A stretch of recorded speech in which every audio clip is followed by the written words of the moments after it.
Eu não.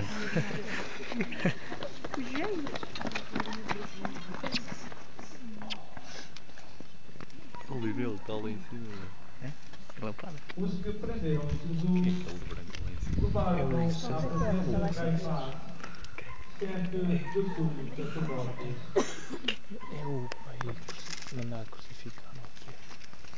Piloto. É isso. Uma pessoa muito culta. Principalmente na religião. Afinal, quem andas tu à procura? Jesus de Nazaré. Entretanto, os sumos sacerdotes aproximam-se e um dos guardas vai... Tem que estar ao assunto. Não há reunião nenhuma, Judas. Trata-se de um julgamento. Jesus é acusado de blasfémia por se ter proclamado o reino dos judeus. Foste uma ajuda preciosa, Jesus. Esclarece depois. Uma nas coisas. Ah, já me esquecia. Só esqueço tu que tinhas, agora sai. Andas aqui para fora. Levaram-no e entregaram-no ao governador Pilatos, pois só este podia julgar e condenar a